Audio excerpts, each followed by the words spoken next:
Welcome to the Depressy podcast. I'm Missy. And I'm Allie. And we're sisters in the mental health field. Talking about all things stressy and depressy.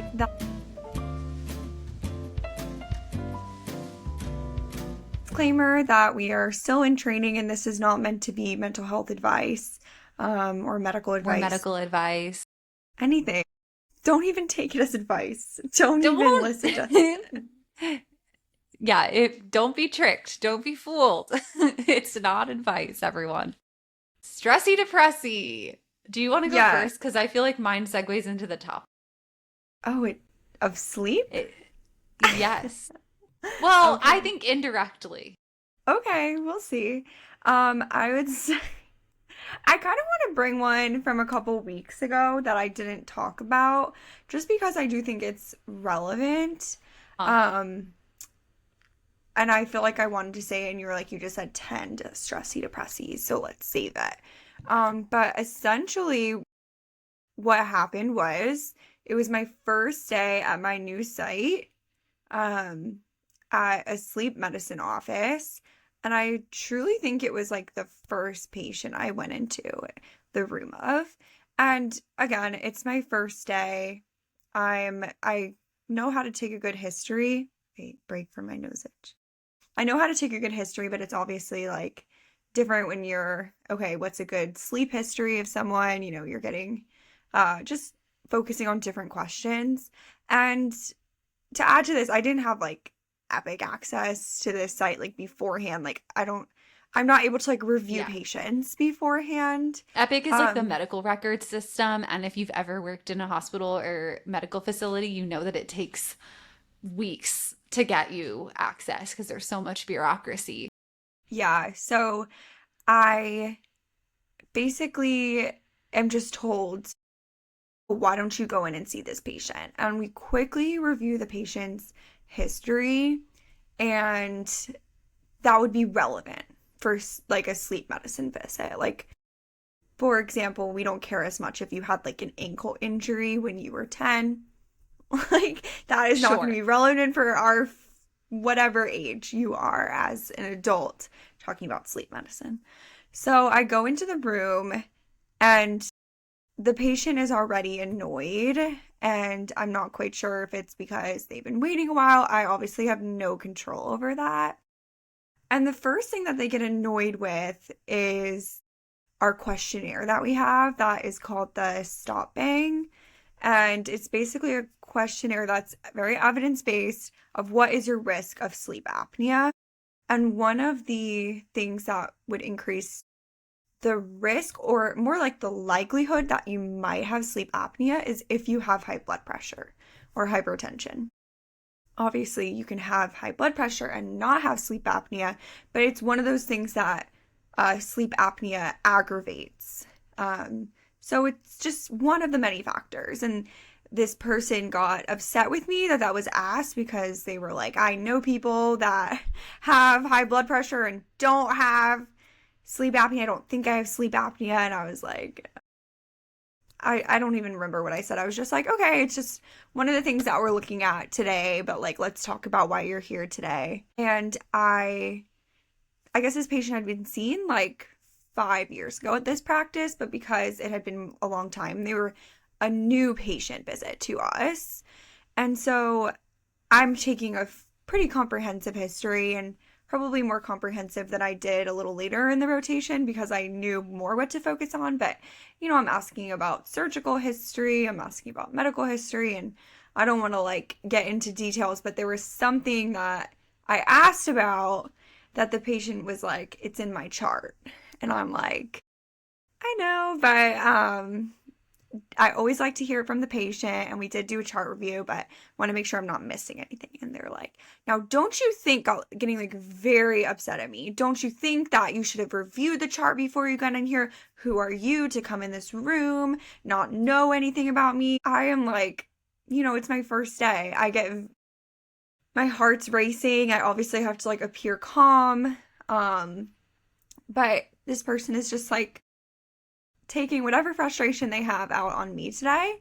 And I just said, well, this is like one of the ways that we like make sure that we're not missing anything. And it's just important that you review your history with us and um, just continued. And there was just a lot of pain points during that whole uh, asking them about their history because they kept insisting that certain things were in their chart, even like things that probably wouldn't be in their chart, like family history of sleep disorders, for example, Sure. would likely not be in the chart. So I just came out very flustered. Like it's it's interesting because in certain contexts, I've had patients yell at me. I've had patient family members yell at me, unfortunately, before. I've even had times where they're like cursing at me. And I've been able to stomach it a lot better. But it was something about like how vulnerable I felt that it was like my first day, one of my first patients, Yeah. and they were being extremely, I'll just say, rude towards me. I won't like get into exactly like all of the things that were said to me just to protect everyone's privacy, but um yeah,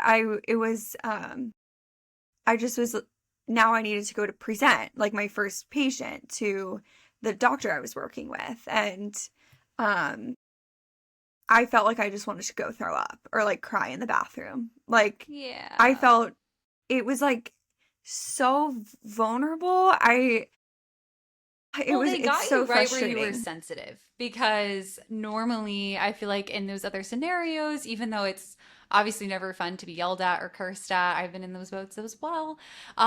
If you have any level of like feeling of competence, even though obviously you're always new and what like it, there's you're constantly having new experiences in med school or in clinical psych PhD. If it's literally your first day and you're trying to impress people, it's harder to like rest on that feeling of I know what I'm doing. Like Mhm. maybe they interpreted something in a way that I didn't mean it, like to kind of explain it away in those ways. It's hard when it's like, wow, I really did feel like I didn't know what I was doing, or this felt kind of new to me. I didn't have time to, I wasn't able to review the chart, and like it I don't kind of know like, because I'm not sure it was exactly that because okay, I do feel that a brief chart review for most of these patients who are typically coming in for sleep apnea like evaluation or some other sleep disorder evaluation does not require a deep chart dive. And the reality is that when you go to a doctor's office, you need to be able to provide your medical history. Even if it's supposed to be in the chart, the reality of especially a teaching hospital is that we will not be able to do a deep dive in your chart before your visit just because of time's sake and because it's probably not necessary. It's obviously different if someone's coming in and let's say they have like memory issues or something, like we will work to accommodate people. But for someone who that's not the case, um, it's just it's not appropriate to be like yelling at someone because you don't yeah. want to give your medical history. So I felt okay with the fact that I'm not changing what I'm doing and this is standard. Like this is the way Yeah. that things are done. We're not you're basically a new patient to us. We need to do a review of your medical history. We need to risk assess you for how we're going to treat you. That wouldn't have changed if I had read every single thing in your medical chart. I still would need to ask you these questions. What was There's your worry then? Like, what made you so upset? my it was truly just being treated like that. Like Mm, it was just just a like hit a horrible nerve. feeling, and I think I feel that the other part is that I didn't feel like I had a lot of power in that situation. I think the part that made me so vulnerable is because it's my first day as a medical student learner, and the first patient I go into, I don't know if the doctors are gonna have my back. I don't know if this is like, I don't know, a VIP patient that is someone's sister that works there. Like, I have no idea what kind of Yeah. dynamics are going on here. I don't know how the clinic usually flows. I don't know what the expectations are. So the fact that I'm getting yelled at, I felt like I had no recourse of maybe in another clinic where I had been there for a long time, I'd be like, okay, I'm gonna step out. It sounds like this isn't being productive, so I will come back. Like, is something that I might have said in a different scenario where I felt more comfortable or had better tools. But because it was my first day, I was like, I need to get this history. Like, it felt Yeah. more important to look and do a good job than to actually protect myself and hold boundaries about how I want to be Yeah. treated. Ugh, no, I get that. So you're like being evaluated for the first time. And Yeah. yeah, they did have your back, but you didn't know that at the Yeah. time. So then Yeah. I went to the doctor and I was trying to be so in general, I never want to give anyone like a bad impression of a patient because even if I had one, just because I want this person's coming to us for healthcare. So to me, it's not fair to, It's um, one moment in time. We yeah, all have these to moments. Like, yeah. say anything big, but I basically just said, the patient, like, I will tell you basically what I was able to get from history. The patient was very upset that I had not done more extensive chart review and that she had to answer questions about her health history. And the doctor immediately knew it. What had happened, though, she was like, Yeah. totally had my back, which just changed everything. Like, and then the fellow came in and was just like coming in the same room, and the doctor was like, "Oh yeah, that patient was just nasty to Allie," um, and just like her totally being like recognizing without even having been in the room, like from looking at my face, from me just saying like trying to be very, calm about the whole situation, just being like, "Yeah, that you shouldn't be treated that way." Like Yeah. that's not okay. Um, and so when we're in the room, you know, she didn't really say anything at first. She might have said something like, "Oh, listen, I want you to know that you're actually a new patient with us. You haven't been seen here for 5 years, so we need to update everything." Like, um, and sometimes even like things are in the chart that are incorrect. People are prescribed medications that they don't take, all these things. And she just kind of laid that out very flatly. And then at the end, the patient said that they were going to file a complaint against me because I came in not knowing their whole medical history. And that's when the doctor Sure. really had my back. She was like, "You can do that. But I want to let you know that you're getting your care here, and it's a teaching hospital. And we have learners here, and you're welcome to go somewhere where there's not learners. But the way that we uh, have new patients is we send the medical students or the residents or the fellows in to get your history. And it's for their learning. And it's also in order to make sure that we have all the information that we need. So, again, more you can definitely submit that complaint, but I want to let you know that this is the way that things are done at a teaching hospital. That's you're going to work with learners. Of course, you can always say, "Hey, I would prefer not to see a medical student," that's fine. I have no issues with that. That is respectful. It's actually just being disrespectful to a learner. That's not Yeah. actually disrespectful to anyone. But if your way of saying, "I don't want to work with a medical student," is to just berate them, that's not Yeah. okay. Maybe find a different approach. No, Yeah, you 100%. that's not appropriate. Anyway, Yeah. I had such a pit in my stomach, but I feel like being so supported in that way made it a lot better.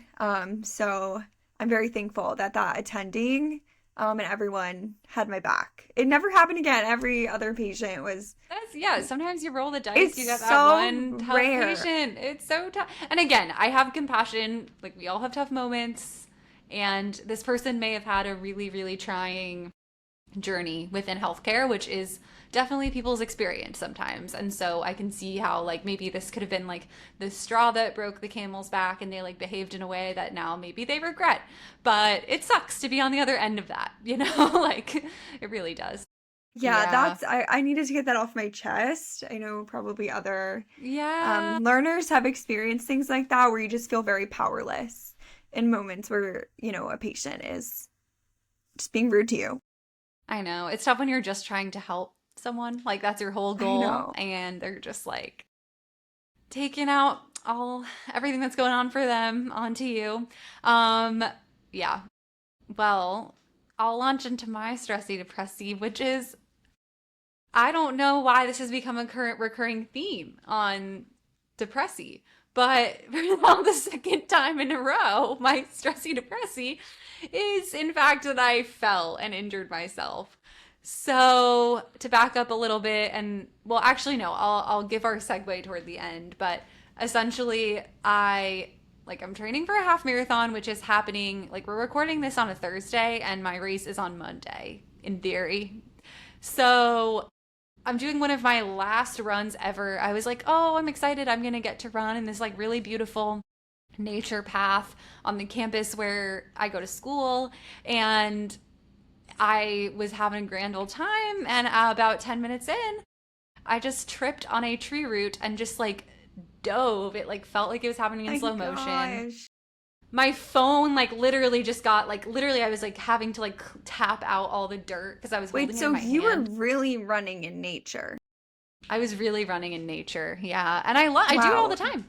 Like I love doing it. Really? Yeah. Do you check for ticks? Yeah. Wow.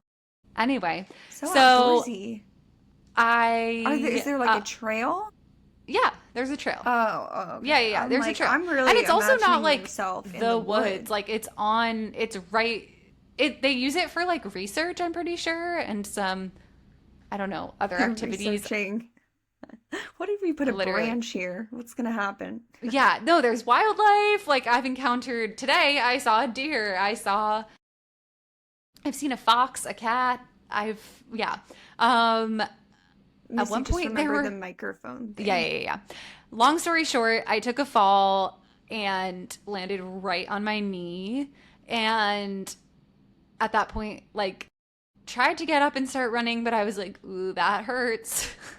And so then Oh I my just gosh. walked the rest of the way back. And another, just like, this was on me, but I didn't check. And the gym with the shower was closed today. It's like, students are moving in, What? so I assumed that the gyms would be open. I just didn't even think. I was like, the students are back. Like, of course the gym is open. No, it was not open.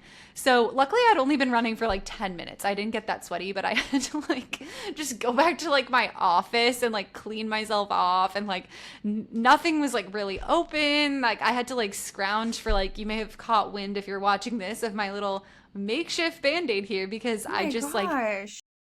didn't it looks way worse than it is. It's just I did not there You was can't get. nothing for me. So Wow. then yeah, all day I've been a little stressy that maybe I won't be able to. Last time I thought, okay, I injured myself, will I be able to run this half, and it ended up working out. I will say that last time throughout the day, even like the injury started to get better, and that's for sure not happening this Tell me time. about this knee injury. Is it swollen? It's swollen, and so I do wonder if there's like swelling Take that's Advil. yeah, that was going to be my question to you. Should I be taking Advil? I'm icing it right now. Yeah, that helps to bring down the inflammation. I'm hoping it's just like I bruised it. Doctor. I don't feel, I know this is Not welcome to my medical life with Allie. advice. Like literally all the time I'm Like like, should I take Advil? Should ibuprofen? I go to the doctor? Should I do this thing?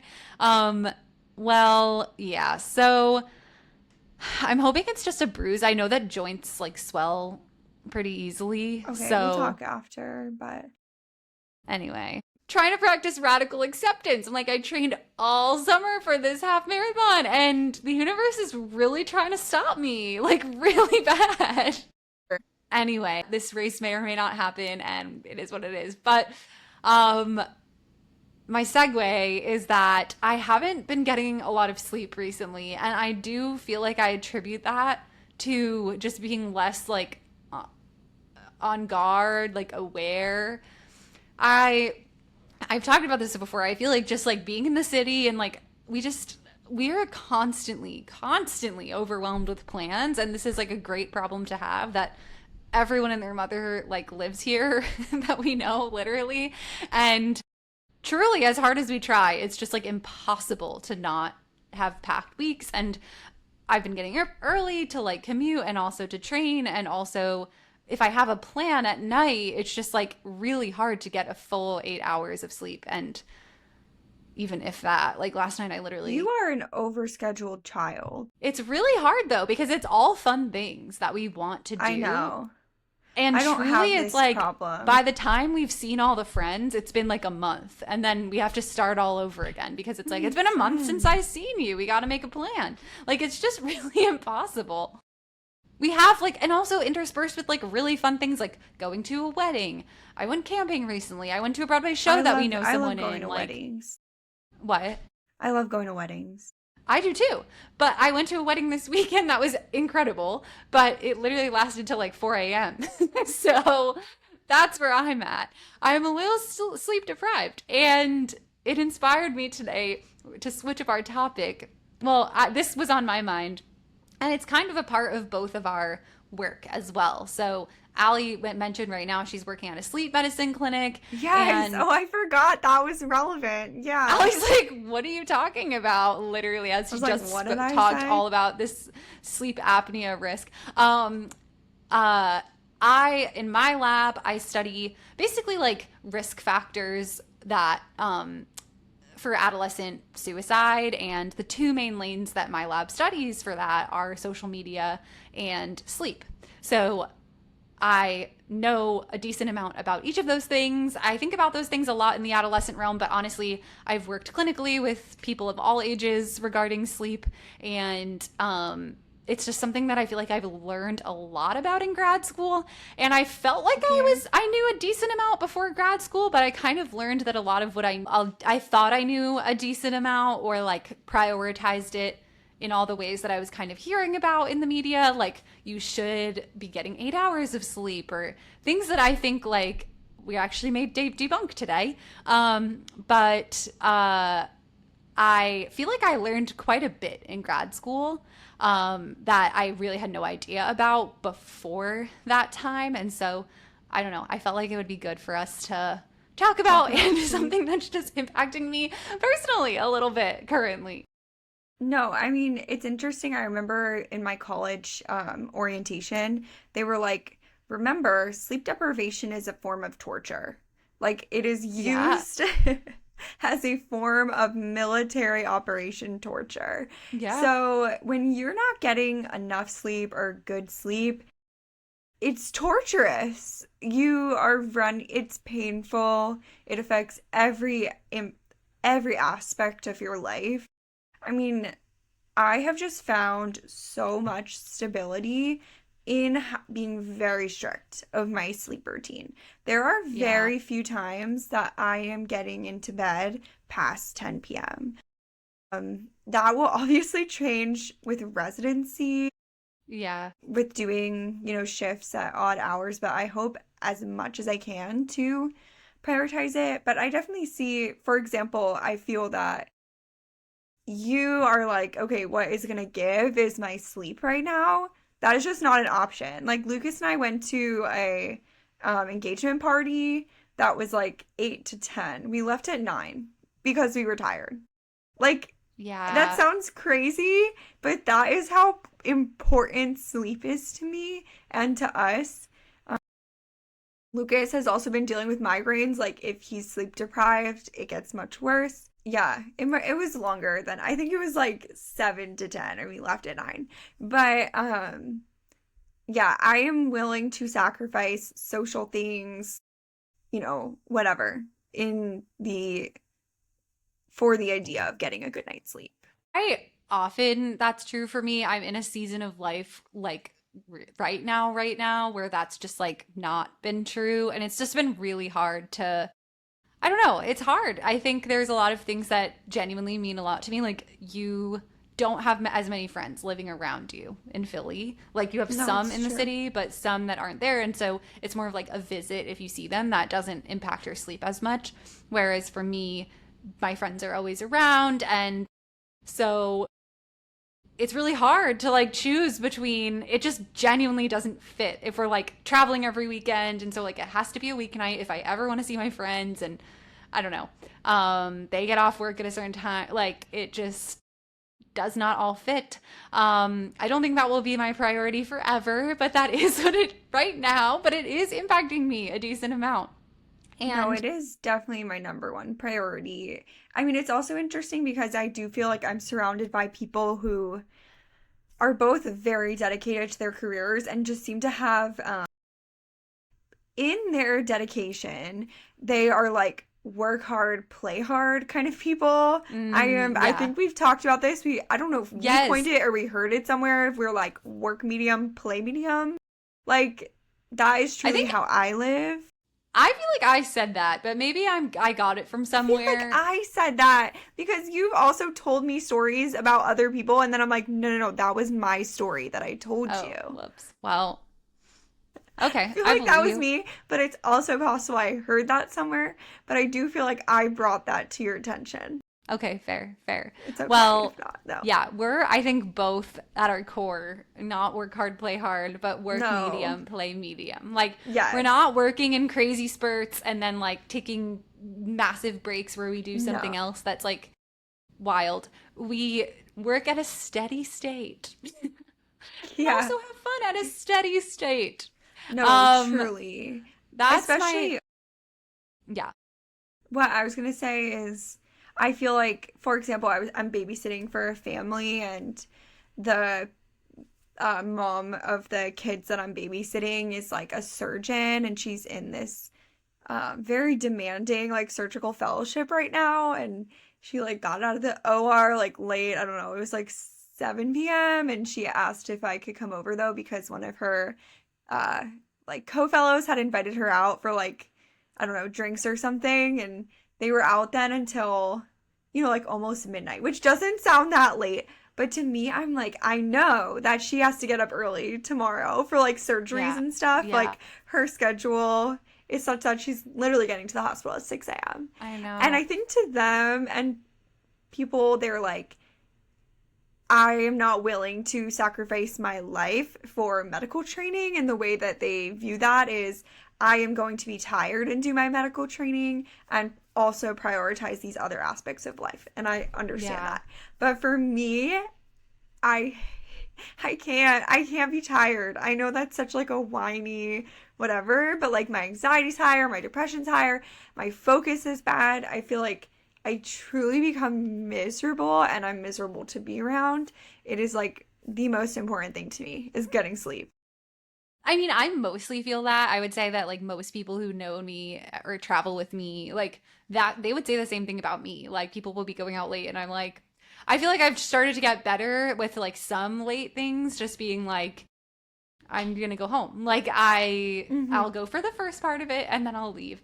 But it is hard. I think like when things just are going late or it feels like a special occasion, like a wedding, like I want to be there for that person and this is really just speaking to right now because I honestly don't think this is reflective of my life as a whole. I think in general I am more like you, but right now there's just been so many of those like one-off things that are like Right. this is the last time this person is going to be in town for 2 months and they can only do dinner at 7:30, which means I'm 7:30. That's terrible.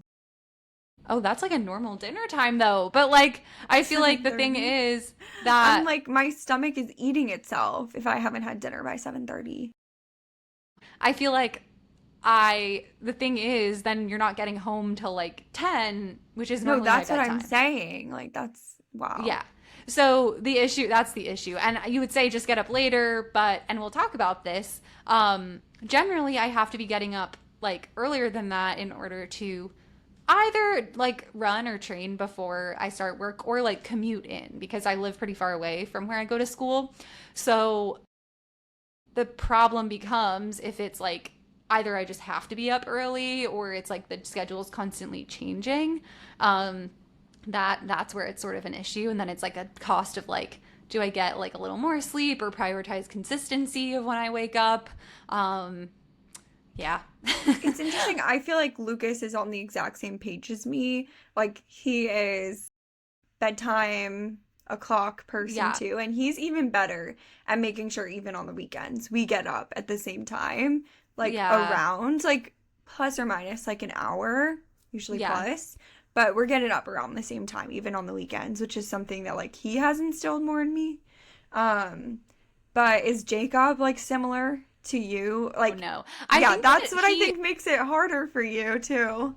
Yeah, I think that he's more similar to me than most other people we know. Like most people we know, maybe even if they prioritize sleep, they're just on a much later schedule because like they work in the city, so they get up at like 8:30 and get to work at Yeah, 9 that's and they're fair. fine. And that's their consistent schedule. So getting dinner at 7:30 is like no problem for them. Um but so to him he's like the early friend for a lot of his friends too, but he is more down to have like a late night. For me, I really like hit a wall, and if I'm doing that, it's truly because I want to like honor the fact that okay, it's this person's wedding. I want to be here for that. I'm not going to like just leave, like I'm Well, doing yeah, I this wouldn't leave person a a service. wedding. Yeah. Yeah, yeah. No. But like at our wedding, we I was one of the most important things to me was the timing that the rehearsal dinner was like 6 to 9 p.m. So I got like a great night's sleep the night before. And I was very adamant. I did not want We had a any kind of sleepover. like welcome party, like other people's weddings. I mean, it's great and you should A do what you want to welcome do. party? What is that? But people do like, oh, like, and then like at the hotel, there's like an open bar for Oh, everyone or no, no, something. no, I was no. like, the problem is that like I would, of course want to be polite and talk to everyone, and then I'd be up super late and then have a horrible day the next day. And on the wedding night, our wedding started at 5 and ended at 11. And I shuttled back to the hotel and then we went to sleep. And the brunch was the next morning at like I forget exactly when. It might have been like 8 to 10 or something. And so I was just doing the math and I was like, I want to get enough sleep. And whatever. People, I am even crazier because everything for you, I'm 1 hour earlier. We're having yeah, we're having my rehearsal dinner at 5 p.m. starting. yeah, And yeah. that's what I'm saying, like my stomach is eating itself by 7, like, but I also do have to say, just in medical training, I'm on a much earlier schedule. Like that's a good point Yeah, than people yeah. around me. So, obviously someone else staying out till 10 p.m. is different because I have to get up tomorrow at 6 a.m. I mean, there's times that I have to get up and be at work at 6 a.m. Like, Right, right, it's just exactly. very Well, that's, difficult. I think we can get into this. So I think we should start like busting some myths about sleep. So the biggest thing I feel like I hear from people when they talk about their sleep is getting this magic 8 hours number. Tell the people, Allie, yay or nay, is that somehow magic? I'm not sure it's magic. If you do a study of like most people, how much sleep they need, it's going to be between 7 and 8 hours. But the Or not. same, 7 to 9, I think, is like the range for adults. Most yeah, people are, you're right, most people are falling in falling the like between 7 to 8. 7 to 9, but most people are within that 7 to 8 range. I'm a 9 girl, but you have to feel what you need. And I think the other important part is you have to feel what you actually need. You can just get very accustomed to sleep deprivation. So I'll hear people say, oh, I run 5 on 5 hours or 5 on 5 hours. And when you actually look at it, like they're dozing off during the day, or they are not like cognitively functioning as well. They're very irritable. Like the actual Maybe they're signs, experiencing like physical health right? effects The of actual that or signs are will like, down the no, line. you are sleep deprived, even if you have become accustomed to this. But truly, there are people who only need 5 or 6 hours of sleep at night. And it is a personal thing how much sleep you need. And I do feel that, like, I need more sleep than the average population. I definitely don't feel refreshed unless I'm getting 9 hours of sleep at night, which is like, it feels like very princess to say, like, oh, I need my beauty sleep. But I do feel like there's just a lot of judgment and shame around sleep. Like another thing that I've found is when I'm taking like a sleep history from someone, if they're a night owl or something, they might say, I'll say, what time do you get into bed? And if they say something like 1 or 2 a.m., they first say like, oh, it's really bad. I know it's not good. It's 1 or 2 a.m. And I'm like, it's not good or bad. It's just Right. people have different Your body clocks. particular People need rhythm. different amount of sleep.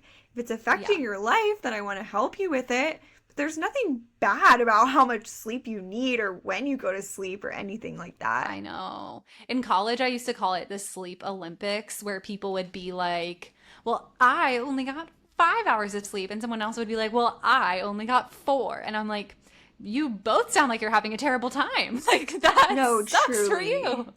No one's getting a Truly. medal for getting 4 hours of sleep. I'm sorry. So I would say another thing, I forget. Oh yeah. I think it is interesting also just because we all do have more natural tendencies towards when we want to go to sleep, when we want to wake up, and how much sleep we need. And this all changes through your life, through different things. Like you're gonna probably need different sleep and have different sleep schedule when you're pregnant versus not. There's even evidence During of different. adolescence versus Yes. adulthood, it shifts a Mm-hmm. lot. Yeah. Yeah. You're gonna be waking up different amounts in the night based on your age, everything. But I would say that I am like a staunch, hard night owl, which is like very surprising because I have to stay on this early schedule and I will be leaving things early. The thing is, I'm tired because of how early I got up the morning before, so I have that like sleep drive to go to sleep because I've been up for 16 hours. That's part of that like clock for me, the way I'm able to maintain a schedule and the fact that I'm waking up at a normal schedule. But I could let myself, if I just let myself listen to my body, I am that girl going to bed at 1 a.m., probably waking up around like 9 or Yeah. 10 a.m. That's if a I were really interesting fully because rested. I feel like there's like fads right now around sleep, like, oh, find your perfect sleep, your chronotype. And yes, this is Mm, real. Like, people do have natural tendencies, as Allie was saying. But I feel like I've heard people use it now, lean into it quite a bit, where they're like, oh, I can't possibly do anything before 11 a.m. because, like, right. my chronotype is just being a night owl. And I just, like, I can't possibly do anything about that. And I'm like, you can. I think I'm similar to you. I have a lot of, and we can talk more about these terms, but like sleep inertia. So I Hmm. naturally could just keep sleeping in the morning forever. Like basically, like Truly, yeah, I sleep could. inertia is this idea of like what is in motion stays in motion. Some people like with any cues in the morning, like light, just like they wake up at the same time. I need an alarm clock, and so with that, I tend to like my body's natural tendency is to wake up late and go to bed late. But I Yes. operate on an early schedule for similar reasons. Like I have to for school if I want to. I like to run. Like if I do, like, you know, when I, like it just lots of parts of my life like require waking up early. So I'm on this early schedule and I'm completely fine to go to bed early if I'm on this schedule. So another piece I feel like to talk about with this to segue is before grad school, I had some idea that consistency with your sleep schedule was important. I had no idea just how important, if not like the most important thing you can do with your sleep is consistency. And I know that Allie has 100%. alluded to this a little bit, but before grad school, I was basically like, essentially like if I had to be up really late, let's say for a wedding, I would always make sure that I like slept in the next day to always be getting that magic 8 hours number. And that's where I think it can actually be harmful because True, that's a you great point. are, if you sleep in too much, you are actually messing with your body's natural clock. So, yeah, that one night you may feel more sleep deprived, you might not get as much rest, but you're causing more harm to your overall sleep schedule when you do that. Not to say that you may be able to get away with sleeping in a little bit if you're really, really up late, but your body clock is so vital to healthy sleep that the recommendation, and I do not do this honestly, but the recommendation, like Allie does, is really same wake up time, especially your wake up time every day, including weekends. If you're I going to know. shift at all, the recommendation is max an hour difference. Hmm. That is Um, what I do for the I most part. know. There's times Yeah. when, I don't know, I'm trying to think. There are times when I'm really tired, but I can't remember the last time I've slept in past 8 or 9. Like, because Yeah. yeah. Where, and that's with alarms. That the thing is, Yeah. naturally, I will kind of like wake up around the time that I have been setting my alarms for, for the past Yeah. week, work week. Like, if I have to wake up at 6 a.m., I kind of by the weekend will still kind of wake up at 6 a.m. But again, my sleep inertia is so strong. The alarms can be going off, going off, going off, and I could sleep all day. Like, even if, for whatever reason, my body likes to wake up late, no matter how much sleep I'm getting. That's actually an interesting fun fact. So, true or false? If you have the urge to keep sleeping or snooze when your alarm goes off, does that mean that you really need more sleep? True or false? Probably false. It's false, yeah. But it's hard to fight. I always used to think that, and I would rationalize it in my brain by, if it's hard for me to wake up, that must mean that I'm sleep deprived and I need more sleep. And that is a fallacy. You really need to evaluate if you got enough sleep, like kind of throughout the day. If you feel really tired throughout your days, that's a good clue that maybe you're not getting enough sleep. But if you just in the very early morning when your alarm first goes off, maybe those first 30 minutes, are feeling really groggy and tired, and that's just a part of your morning, that's called sleep inertia. It's what is in motion stays in motion. It has actually nothing to do, it's not related at all to how rested you actually are. And the more I started to pay attention to this, the more I noticed that unless I was getting actually like too much sleep for my body, we can talk about more what that is like and why that's bad. I pretty much have like very strong sleep inertia. Like, I'm just not the one I'm not going to wake up unless a strong alarm is like really waking me. And that's okay. It doesn't mean I'm not getting enough sleep. No, it's a really good point, because I even feel that way with like sometimes napping. The other issue is people will be like, take a power nap.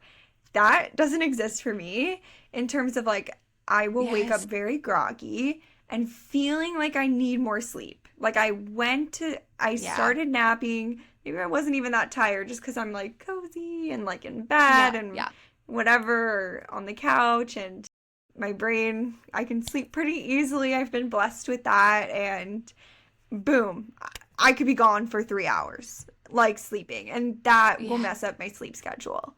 So again, just because you can sleep or you can keep sleeping doesn't mean that you actually need that sleep. And I will also say that for people with insomnia, they'll sometimes say like, I haven't slept all night, so I'm going to take a nap. Ooh, why is that bad? Tell the people. So I know that you are so tired, but the way for you to actually be able to fall asleep at night, which is the goal, is to basically sleep deprive yourself. Like if you didn't get a good night of sleep the night before, let's say you didn't sleep at all. The most I want you to do is like a 30-minute power nap. And really mean it. And get back up, get light in your face during the day, and then be very intentional of going to sleep at a time that's not too early. Don't be like, I'm going to go to sleep earlier because I'm so tired. Go to sleep 7 or 8 hours or whatever it is before you need to wake up. Otherwise, that cycle will repeat.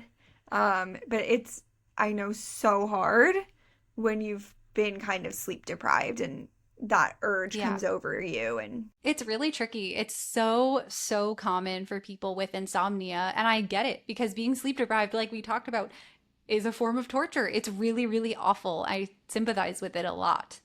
But I've also seen incredible success with, and I should also plug, the most evidence-based treatment for insomnia by far is cognitive behavioral therapy for insomnia. You might be like, go to therapy for my insomnia. That makes no sense. But it's not therapy like talk about your deep feelings. It's really just what a lot of therapy can be, which is making behavioral changes to your sleep that can radically change your experience of insomnia. This is so common for people that I've seen with insomnia who have this behavioral cycle where they don't get enough sleep at night, or they feel like they barely slept. So then they're like, I'm going to sleep in, or I'm going to take a nap during the day. And what does that do is basically your body is on your body really wants to have like a well-regulated clock, which is why that consistency of like waking up at the same time that sets your sleep clock for the day. And, throughout the night, your sleep drive decreases. Your drive to sleep should like wane throughout the night to the point where in the morning you're like awake enough, right, to wake up. And then throughout the day, your sleep drive should build again to get you more and more tired to the point where, like Allie was saying, she was like, I've been up for 16 hours. My sleep drive is high enough. I can go to bed. Even if going to bed early is not her preferred time, if she gets up at 6, by like 10 p.m., she's going to be tired enough to go to bed. And that's really what you want.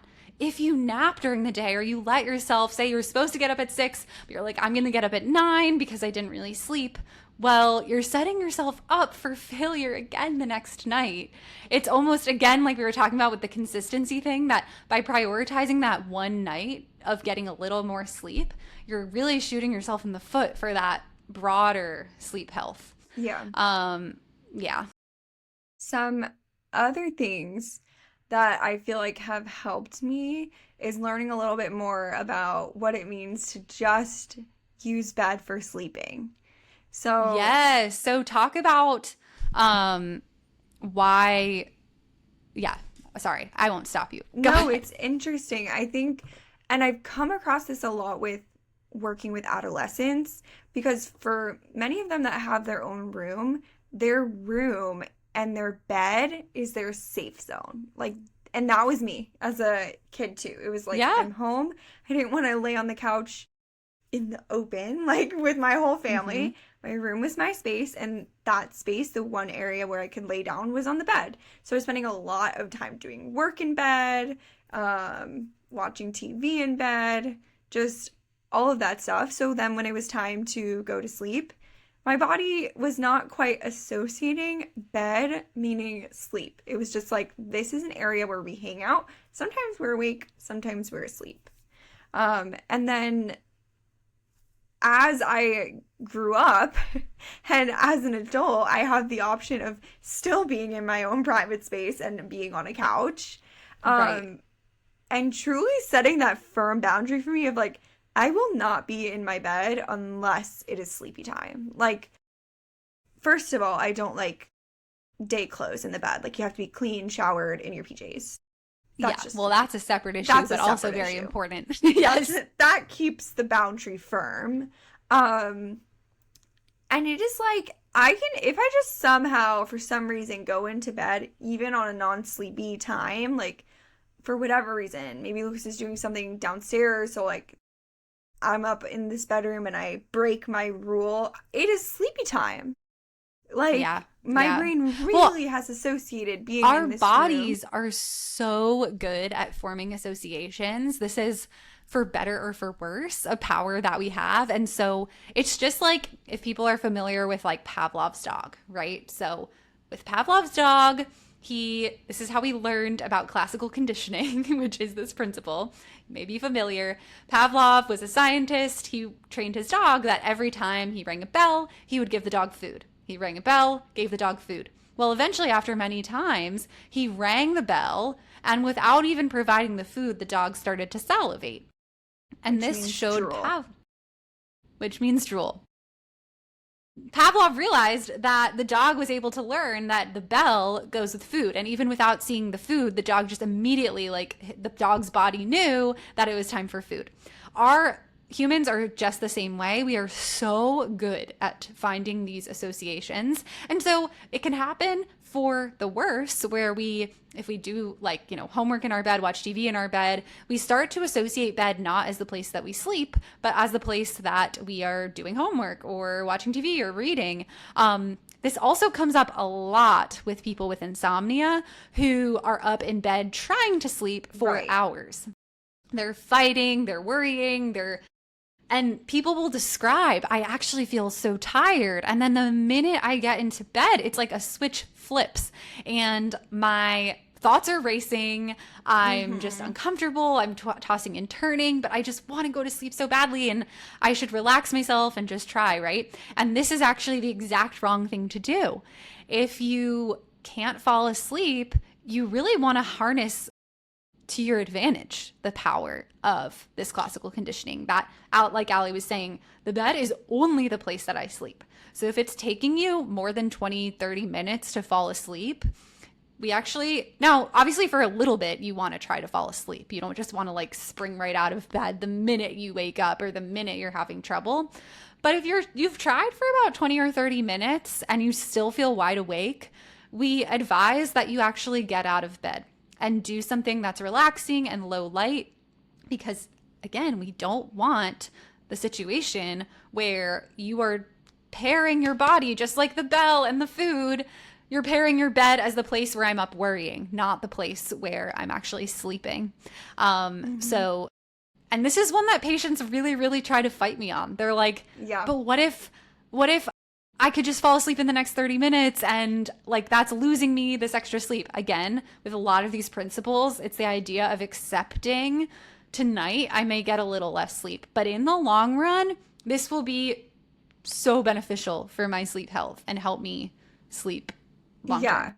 I think in a similar vein, I probably do like a abbreviated version of that, where in my brain I've just coined it like a reset, where if I'm not able to fall asleep, it's not like I stay out of bed until I'm sleepy, which is the recommendation for Right. someone with like insomnia, but I'll get up, I go downstairs, I'll go to the bathroom, I'll whatever it is, maybe like eat something or drink some water and be out of bed for like 10 minutes.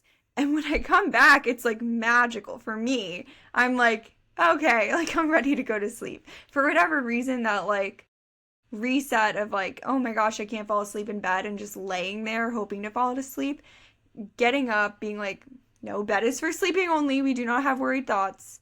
And doing that reset Yeah. is helpful for Right. me. And it's just like with, I explain it to patients too, because they'll say, oh, my wife sometimes can't sleep and she doesn't have to do that and whatever.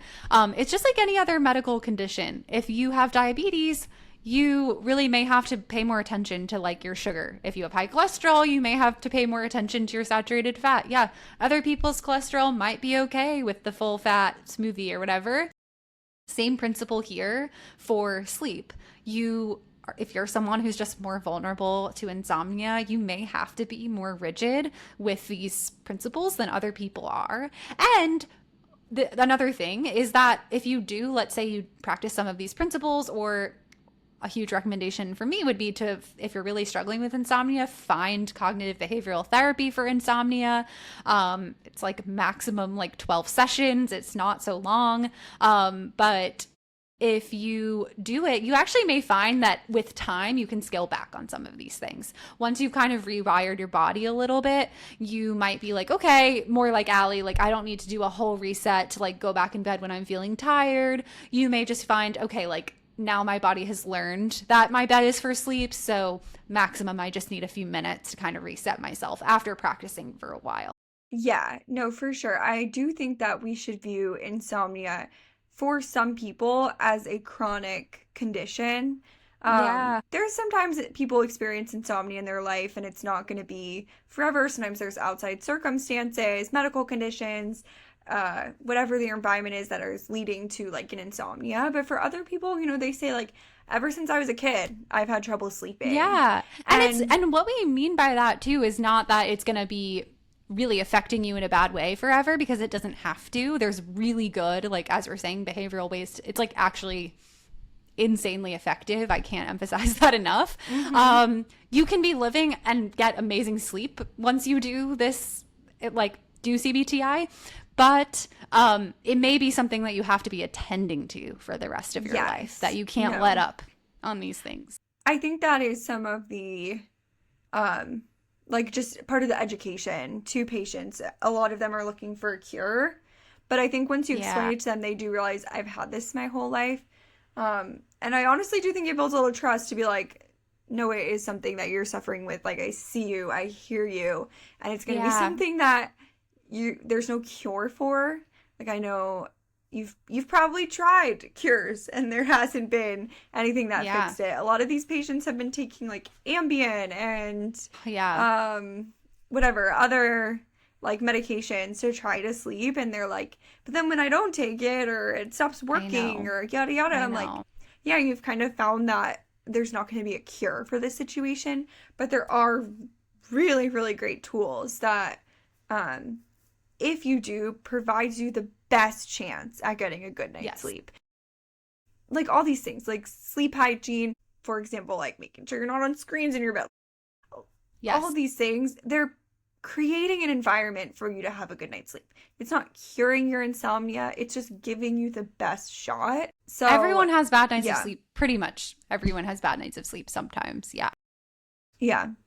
Um, but I do feel that there's people that feel very frustrated, similarly to how I felt frustrated when I had my high Yeah. cholesterol, that, oh my gosh, I Yeah. have to be looking at all these foods. Other people are eating complete junk and they're sleeping. I think someone Yes. would probably Yes. look at me, being able to go to sleep pretty easily for the most part. I'm on my phone, Yeah. which probably does affect my sleep in some way, but I'll just conk out in like 10 minutes doing like the Wordle on my phone. Oh, that's true. Yeah, that's when you do that I don't do. I don't really use screens in my bed because I do find it Yeah, actually really affects me. Like it always makes it harder for me to, even though sometimes it's interesting. enticing, it's just like it's blue light. So even if you have blue light filters on, it doesn't fully filter out, and it's the same light that cues your brain that it's morning, which like I sets your whole know. body clock. I So do feel like maybe I I do believe that for people that sleep is an issue for, it's an easy thing. Well, I don't want to say easy, but it's a thing that can change and can improve someone's sleep. And there's probably studies out there that even for those who are saying that, oh, it doesn't affect my ability to fall asleep, I probably would fall asleep more quickly. Maybe I'd have better sleep quality. But overall, I'm falling asleep pretty quickly, under 30 minutes. yeah. I feel well rested when I'm up. You know, for me, I'm not sure. I enjoy doing my New York Times You know what? puzzles And that's before another thing with bed. sleep, that if it ain't broke, don't fix it. Like, don't go Right. trying to fix your sleep if it's working for you. This is another thing that I feel like I experienced where I kind of felt because I have strong sleep inertia, I was always under the impression that I needed more sleep than I was getting. So I always thought I'm more of a 9 hour a night person. And whenever I would try to consistently get 9 hours, which I was for a period of time, I had so much trouble falling asleep. And I was like, I Hmm. feel like I'm doing all the things that I'm learning. This was like during grad school. I was like, I feel like I'm learning, doing all the things. And it really wasn't working until I kind of thought more about that piece and was like, what would it be like to try just getting 8 hours? And that magically fixed it. That Yeah, for my body, like I didn't need to be getting 8 hours was actually working for me. I wasn't feeling yeah. tired during the day. That is like within the bounds of the recommended amount. So there wasn't a clear case for me being sleep deprived chronically. And it was just that I had sleep inertia. Yeah, that's a really interesting point. I do hear people, especially when they've had a schedule change or for whatever reason now they have to get up at a different time. And oftentimes, for whatever reason, like they're coming in now, they don't have to get up till later. And they're saying, and now I have insomnia. But they're going to sleep around the same time as they were Right, before. right. So they're like, well, maybe I'm getting into bed at 10 p.m., trying to fall asleep, and I'm waking up at 8 a.m. and I can't fall asleep for 2 whole hours. And I'm Right, like, right. that makes sense. That makes sense. So our advice would be like, get into bed at 11:30. Get into bed at 12. You probably only need 8 hours. That's what your body is telling you. But of course, there is an interplay that sometimes that can snowball where now your body is associating your bed not with sleeping because you're in that time. I'll see Yeah. people then start to wake up in the night and have a harder time Yes. falling back asleep because their sleep isn't as condensed. They're having just like 10 hours in bed versus really just being in bed for those 8 hours. It's interesting because even going to bed later for these people will help fix the in the night wakings and falling back asleep. Yeah. Well, a metaphor I've heard is like your sleep is almost like pizza dough. So it can only be stretched so far without getting holes in it. If you I if really your love that metaphor. Yeah. if your personal dough is, let's say, 8 hours of sleep, you're getting in bed at 10 and waking up at 8, well, it's not going to stretch that far. And there's going to be holes somewhere, whether it's at the beginning of the night, you can't fall asleep, throughout the night, you're waking up. And that is why when you start CBTI, actually, the first, and this is really only recommended to do with a either like a clinical psychologist or a physician who is practiced in this method, is sleep restriction to just I know. Yeah. limit Big you. asterisks that there are contraindications to that. Yeah. Yes. To So sleep do not try restriction this at home on therapy. your own. But the idea is that you're actually, the whole goal of CBTI and insomnia treatment is to maximize the time in bed that is spent sleeping. So the minimum that you're shooting for is like an 85%, what's called sleep efficiency. So the percent of the time that you're in bed is time you're sleeping. But I love, and I've seen patients even get to like 90. I think it's very possible. And yeah, so that's the idea, that like you're getting in bed, you're not really like maximum, just like a little bit before you're trying to fall asleep. So you're not spending a lot of time in bed before sleeping, like on your phone, on reading, watching something, whatever. And then throughout the night, if you can't fall asleep, you're getting out of bed, right? So that doesn't count toward your time in bed lying awake. And similarly, like in the morning, you get right out of bed, you don't snooze. You're like, alarm wakes, goes off, and you get up to kind of set your clock for the next day. Anyway, just to give people more of an idea. I feel like this has turned into a PSA, but it's because I feel like everyone in my life, so many people in my life struggle with sleep, and I'm always trying to be like, hey, like, there's things that really help with this. They're just not very known about. I completely agree. I feel like there's not a lot of knowledge, and honestly, what we say to patients is the most important thing is consistent wake up time, even if you're getting to bed at a different time. And the next important thing that I'm guilty of, but is not checking the clock, particularly if you're waking up in the night. And something that's interesting about that is it's not just like, oh, you're getting the light, you're getting anxious. Patients will also swear to you that I checked the clock, it was 1 a.m., and I was just laying there, and then I checked the clock again, and it was 4 a.m., and I still hadn't fallen back asleep. That happens sometimes. I'm not doubting that that could be happening to you, but sometimes it's not. Sometimes you actually went back to sleep. Yes. And something interesting I've learned about is how active your REM sleep is. Truly, your brain cannot distinguish between whether or not you were just in REM sleep or whether you're awake. Like, that's how active your brain is during that time period. So in thinking back, you're like, your brain feels active. It feels like you were awake. You might have just gotten up from a dream and not realized, and you're checking your phone again, making yourself very anxious. Oh my gosh, now it's 4 a.m. and I still haven't slept. So yeah, try to just stay there with your eyes closed. Don't check. It's definitely a dichotomy, because you want to convey to people like sleep is very important. In fact, so important that it's really important you stick with this treatment and do these things.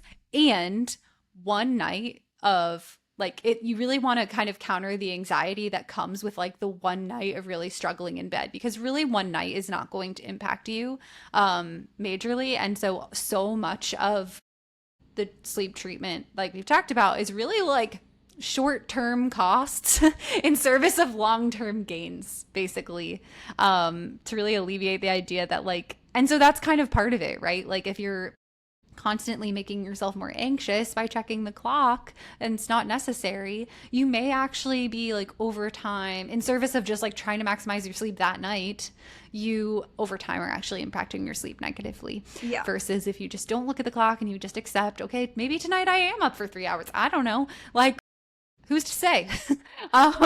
Then you prioritize the long-term sleep health more. Right. I will say, I do think it comes down to a level of radical acceptance. And I think that can be harder depending on what demands you have for yourself the next day, right? Like it's very different for like if you're on vacation and didn't get a good night's sleep versus you're a surgeon and you didn't get a good night's Yeah. sleep. Like those Yeah. are very different demands. And it's true that if you don't get a good night of sleep and you have a demanding day the next day, it might suck. But you cannot, it's out of your control. Unfortunately, it's out of your control. And you optimize the situation the best you can and kind of just being okay with the fact that you can get through it. You can get through it. People do things sleep deprived.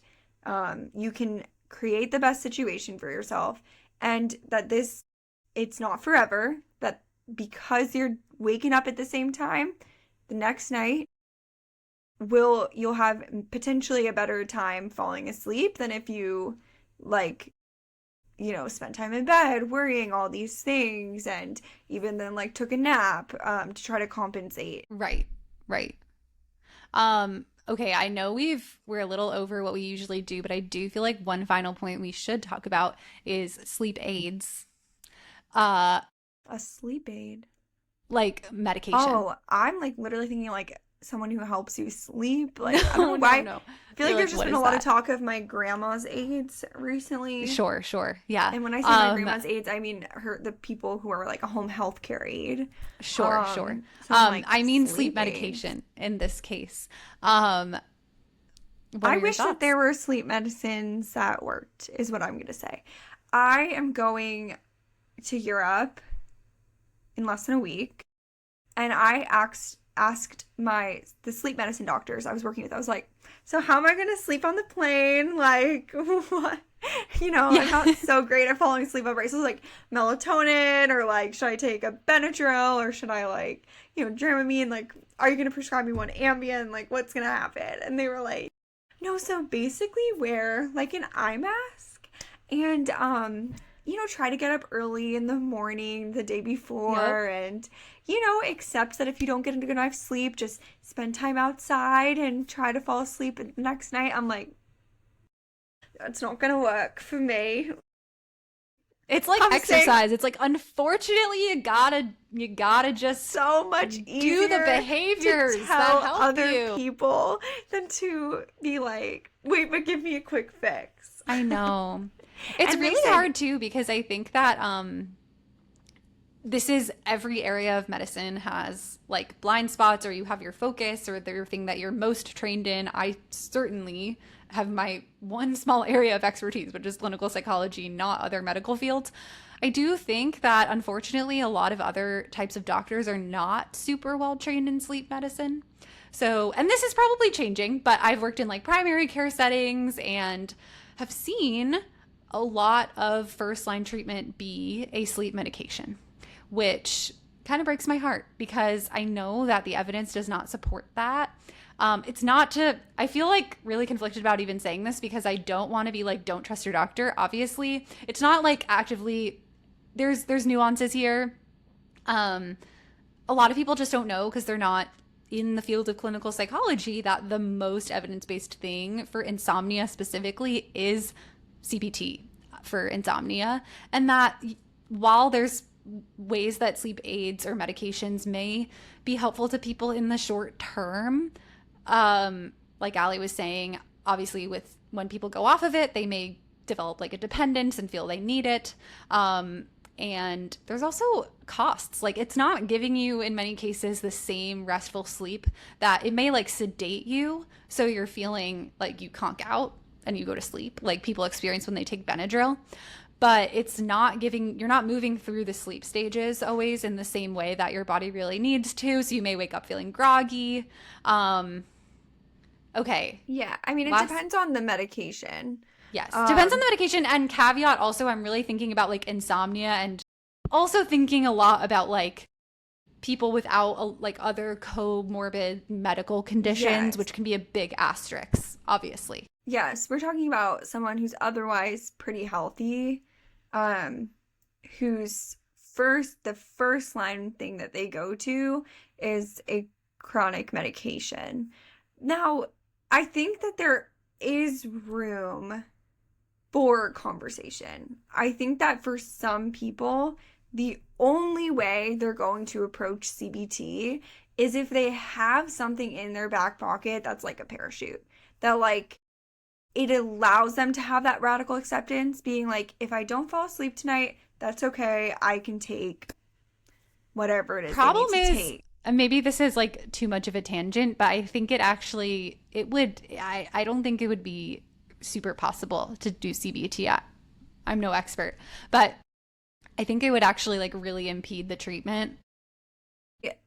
I think there's room for nuance. I think that for most patients, If it's you're gonna be listening to this, CBTI. it's probably not you.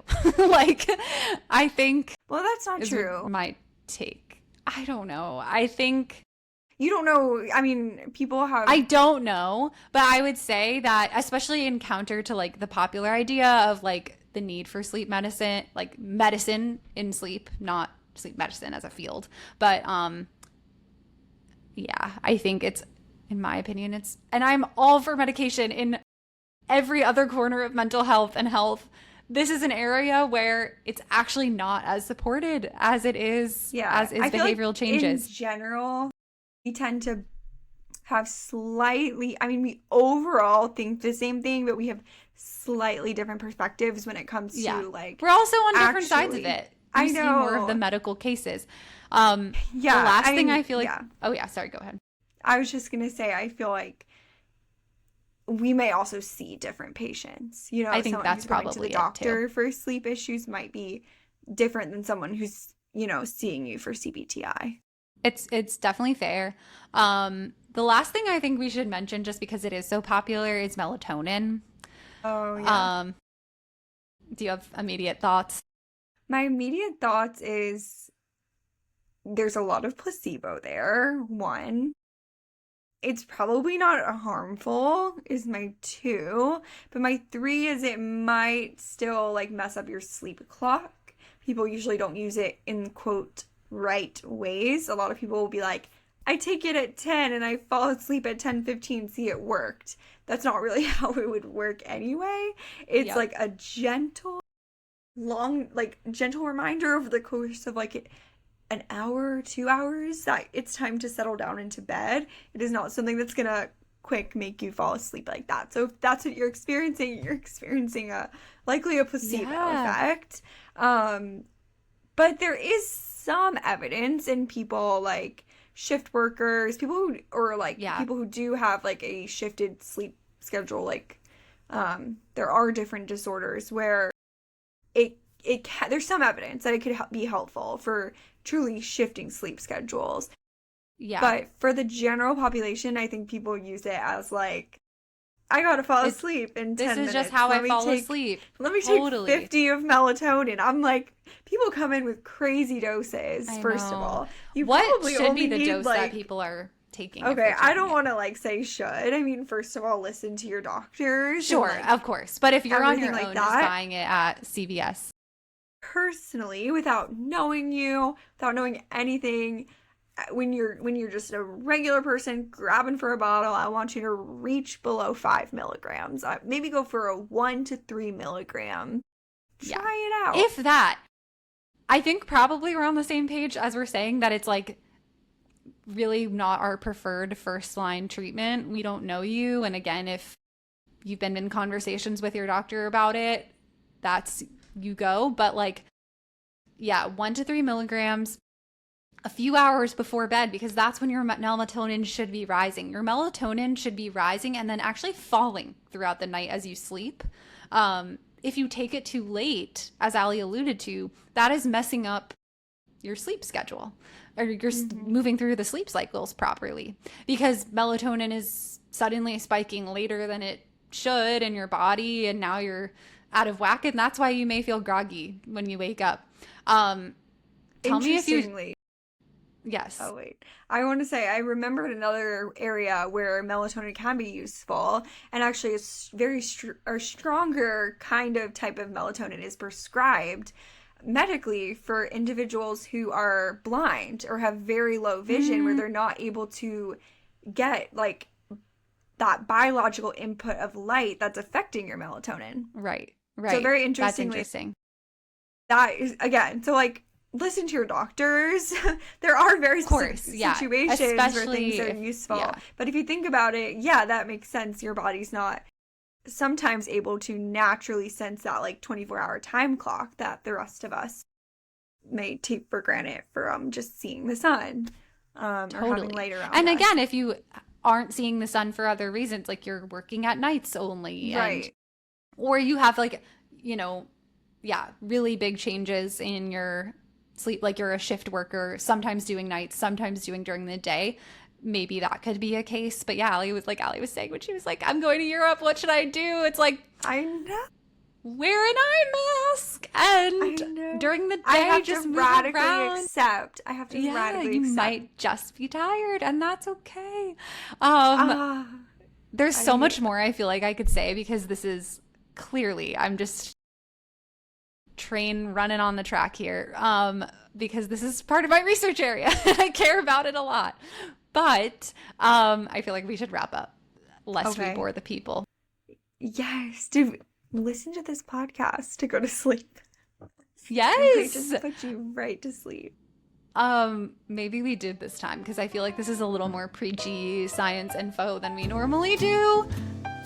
But let us know if. Well, I wonder. Let us know what you think. Let us know what you think. Yeah, thanks so much for listening, guys. All right. And we'll be back next week. Bye, everyone.